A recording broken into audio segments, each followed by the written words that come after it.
Hi everyone, welcome to Curly Bell. Thank you so much for being here with us. Today I'm with Erica. She's one of my best friends, and we're gonna share with you guys what has been her journey and her transition. And yeah, babe, how are you feeling today? How are you doing? Pretty good. I'm well rested. I'm pretty good. Yeah, look at her beautiful bell, her beautiful crown. So beautiful. I love your natural hair color, babe. We just cut her hair a few days ago. So healthy, so soft, like baby hair. So beautiful. So we met in 2022. Mm-hmm. How we met? We met because I have followed Shayla on Instagram, and I was really liking her content. I really liked, I really admired your content and your beautiful hair. And then one day I was at home and I get a message, and Shayla reached out to me and was saying, "You have beautiful hair. Yes. I want to do a photo shoot with you and show you how to take care of your hair." And I was like really shocked because I was like, oh my gosh. And I told my husband's name is Jeff. I said, "Jeff, you know the girl that has gorgeous hair? She says that I have gorgeous hair." So we set up a time. We did like a whole hair ceremony. It was way more than a haircut. It was an all-day event. And yeah, that's how we met. That was very beautiful. We had cacao, of course, the posima of the goddesses, and we had cacao. We had these beautiful hairs for money. I cut her hair and I explained to her what her routine to follow, using the natural ingredients and becoming one with nature and embracing her natural beauty. Like, look at her.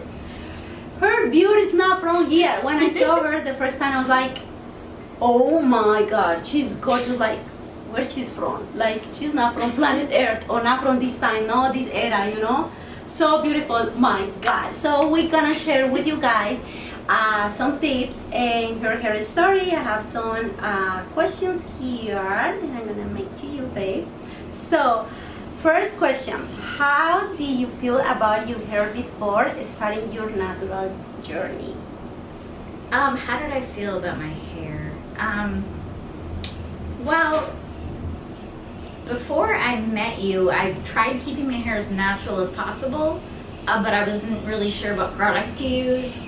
I almost entirely stopped blow drying and straightening my hair, but occasionally I would because I thought it looked nicer, because I was always taught, like, especially growing up in the 2000s, like, that wave looks messy, because my hair is just like slightly wavy, not wavy enough to really be wavy, but like wavy enough to not be like pin straight. So I always kind of wanted my hair to be straight. So I'd always I used to use, like in high school, I used a straightener. I used a flat iron on it every day. I was washing it every day. Oh my God. And I just kind of cared less when I got older. I didn't need to wash it every day when I was in my 30s. So I would wash it like every few days. But I think I tried to scrub my head too hard, like when I washed my hair, and I was having like inflammation that I didn't even know about on my scalp. And overall, I didn't mind my hair, but I didn't really think it was beautiful. I never would have thought of my hair as gorgeous. It was just, it's there. I take care of it. Wow. Whatever. Wow, no, but everyone has beautiful hair. I always say God and nature never make mistakes, and your head is your crown. It's not just hair hanging from your head to make you look beautiful, and that's it. Let's play the new hairstyle or something like that. Your head is a connection with your nervous system, it's a connection with your soul, or your spirit, and it's like our antennas, This head is protecting us from electromagnetic energies. Everything that we have in our body has a purpose, so why not our beautiful hair? So out there is no ugly hair. You just need to embrace your natural crown, love what you have. It's your crown, so embrace it, own it, and take care of what you have, because it's such a beautiful treasure. Okay, let's go with the second question, la segunda. What did you use to think or say about your hair back then? Back before. Starting your hair journey. It depends what era. So like in high school, I thought my hair was too thick and too wavy, so I would always feel really ugly with my hair, and I'd always have to have part of it up because it was so thick. It was like up to here. It was just, I just felt like with my small frame, it just looked terrible. So, so that was high school. And then I got into my 20s. I think 25 was like when I really liked my hair. And then after that, I started getting some grays, but they were fine. It was just like, I called them my natural highlights. Natural highlights. Now I'm getting some more, and I don't know. I mean, maybe beautiful. I have tried to, in the past, tried to spray over them, but that I ended up throwing that stuff out because it was really messy and gross, Oh, and yes, and that it didn't makes really sense. work. Yeah, and it's not good for your scalp. And yeah, no, like your hair is beautiful. And sometimes, when we have grays, it's because the stress, number one, is stress. It doesn't matter if you are in your 20s, but if you are under a lot of stress, yes, or lack of minerals, or descontrol hormonal. So yeah, hormonal imbalance, ¿cómo se dice? Imbalance, yeah. Okay. What motivated you to start taking care of your hair naturalmente? Well, I wanted to take care of my hair naturally years ago. So, and that was just because I wanted to, like, give back. I wanted to donate my hair. Mm-hmm. But that was years before I met Shayla. I did my best. I kept it. I didn't use heat products very often. I was, washing it fewer times and trying to get it trimmed every 6 months or so. Yeah. And then I did donate my hair right before I moved here. I donated like 8 inches. Wow. And but then like a couple years later, I met Shayla and I learned how to better take care of my hair because I didn't realize some of the stuff I was doing, like, that I didn't realize were damaging my scalp and my hair. Mm-hmm. I also didn't really see my hair as like a spiritual or part of me, where I just kind of saw it as a commodity where I would just get the cheapest haircut I could wherever I could get it because I couldn't afford anything else at the time. And so I never really thought of a haircut like as like a, like, it was more of, it wasn't just cutting my hair, it was more of like a sacred act almost. Mm-hmm. And my hair is like a sacred part of me and to be respected. And Yeah. I never really seen that side. It was always just like transactional, like, go pay your $10, get your hair trimmed, all right, see you in 6 months. Like, and it was just a total different way to approach and view hair. Mm-hmm. So yeah. Yeah, but now, no, like when I cut her hair, I've been cutting your hair since 2022, and she even went to Alaska for like, how long? 3 months. 3 months, and I cut her hair before and after. Her hair grew so fast. We always cut her hair following the moon phases, and I never throw her hair away. I keep her hair right here, in this basket. How many haircuts are in there? I have like 3 of you because the other ones I already buried the hair. Okay. In a park, and December 31st, last December, I buried your hair with my hair. So yeah, like I don't throw the hair. I always bring the hair back to the earth, to the soil, because it's like it's a gift from you to Pachamama, to our mother nature, and has nitrogen, so nitrógeno, so it's good for the soil. So yeah, it's transactional love. The same way to say thank you, Pachamama. Okay, what kind of products, or what is your hair routine? What hair routine you follow to keep your hair so beautiful, shiny, and so silky? Hello. So I've been using the Gratu Artisan, the shampoo. So I wash my hair about once a week. It really depends on how tired I am or how much activity I do during the week. But yeah, on average, once a week, sometimes like up to 2 weeks. And So I wash my hair with the shampoo twice. I try not to scrub too hard on my scalp. I'm more gentle. I like massage it to my scalp. And I kind of focus more on like exfoliating the first time, and then once I rinse that out and I shampoo the second time, I kind of focus more on the entire strand, because most of that, like the buildup is gone from the first shampoo. Yeah. So I do that, and then I put in the conditioner. I let that sit a while I'm like showering, and then I rinse that out. And then I use a hair mask. Now I've been using a couple different ones. I've been using the hair mask, or sometimes other days I will use the charcoal. The charcoal. I really like the charcoal. They're just very different consistencies. Yes. But Shayla was just telling me today like what the difference is. Like I guess the charcoal was it cleanses? Yeah, detox the hair. And the other one, the hair mask, the other one I've been using, feels like kind of like a really soft lotion. But I always notice when I use the hair mask and when I skip it, because you can definitely tell the difference. Yes. Like on days I'm too tired and I don't have time or energy, I've skipped the hair mask and I can definitely notice it's not as soft. Yeah. But then when I get out of the shower, I don't even use a comb.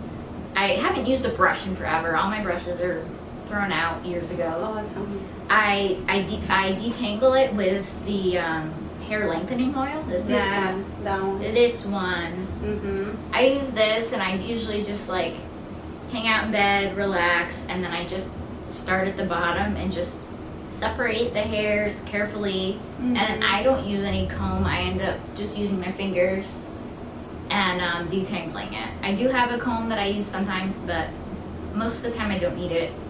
Yeah. I just start at the bottom and I'm really gentle. I think before that my hair had a lot of breakage that I didn't realize. Yeah, a lot of split ends. Yeah. Yeah.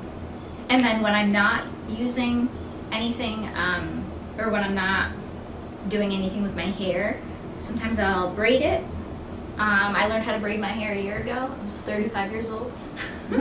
But never too late to learn. Exactly. And then sometimes I put it back, and I put it back in like a clip to keep it from getting all tangled. Mm-hmm. And I just put it in like a loose twist, like a French twist. Yes. And that works really well for my hair type, Yeah. because my hair isn't like super curly like Shayla's hair. She braids it, doesn't even have to put anything on it, it just stays.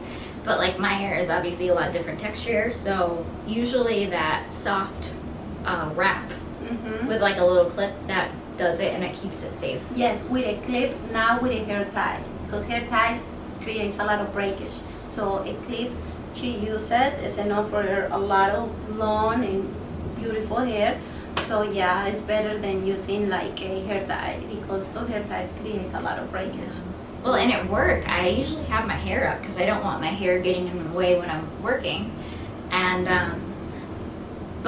so a lot of people haven't seen my hair until like I take it down one day, or I wear it braided one day, and they're like, whoa, your hair is so long. They have no idea because it's just like invisible. It's all up here. Yeah, like surprise, surprise. Hello. Okay, let's see another question. What advice will you give to others who want to start their own hair journey?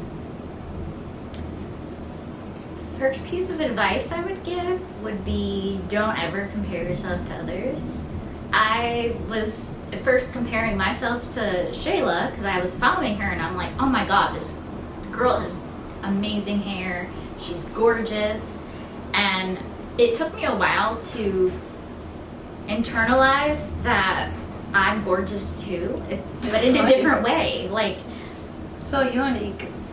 Like I didn't really feel like I didn't think I was ugly, but I didn't feel beautiful most days until I got to know Shayla. We became friends, and she's just always like, oh my gosh, you're so beautiful, and actually means it. And at first I'm like, what is she talking about? It was like, but there's no one way to be beautiful, and there's no one set look that is the only thing that is beautiful. Exactly. Yeah. And so just embrace your own self and just be like, because I follow a lot of people on Instagram, and a lot of them are just gorgeous, but they're so freaking different. Mhm. Like, not one of them looks the same. Like, Yeah. you know, one of them has like more of a alt girl look, and then another one maybe has more like Shayla's got like a very feminine, flowery look. Not one person looks the same, and they're all gorgeous and they're confident. So it took me a while to build up my confidence, and honestly, it is not a one-time deal where you're just like, oh, I'm confident now, great. I always thought when I became a doctor, I would finally be confident and not insecure, and it doesn't work like that. So confidence is just something that you need to build over time, and there's no set time for when you need to have a certain amount of confidence. I just know that I've grown over the last few years, Mhm. and I'm going to continue to grow, and you know, I don't have to be, it's okay to be where I am right now and to grow my confidence from there, Mhm. because I still feel like I have a ways to go. I still feel insecure some days. I still struggle with like self-esteem and just social anxiety, all sorts of anxiety. So it's a work in progress, but that's kind of the beautiful thing about life, is everything can be a work in progress. And as long as you have that growth mindset, Yeah. like growth mindset, I had to throw in a stupid joke. No, but no, it's not stupid. It's true. Like, and I just cut your hair a few days ago. Like maybe My 3 hair or 4 grows days so ago. fast. So fast. Like yeah, like we like so fast, so beautiful, so silky. We cut the bangs, and it's gorgeous, you know. And now that she's going like 3 hours and a half away from me. I know, you're gonna have to visit. Hello, of course. We're gonna like when she need like a haircut or something.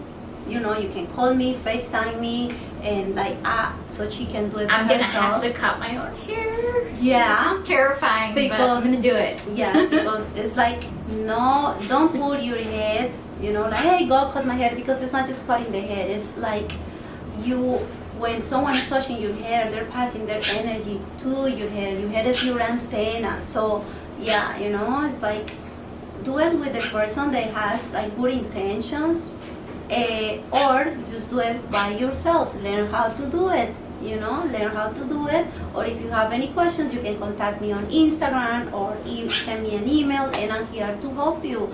I really love to be, you know, part of somebody's her journey and see how it's not just growing the hair, it's just growing from inside out and healing. It's a way to heal your soul. Seriously, like. Yeah. Seriously, and the moment that I embrace my natural crown, and I see in you too, like the way, and the moment that we decide to embrace our natural crown, everything changed. The way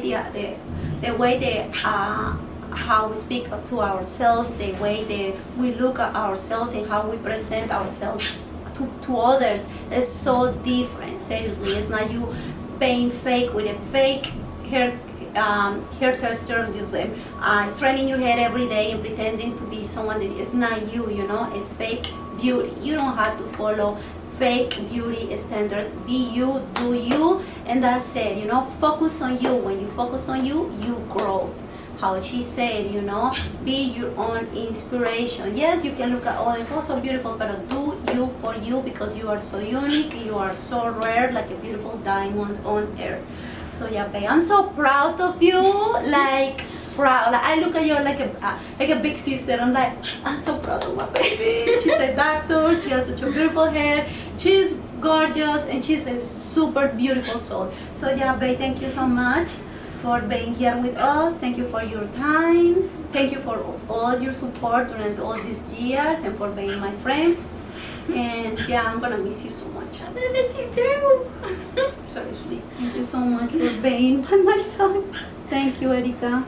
Thank you, guys. Thank you for watching this video. If you like, don't forget to subscribe and join the community to watch more videos like this. Love you. See you next one. Ciao, ciao. Bye.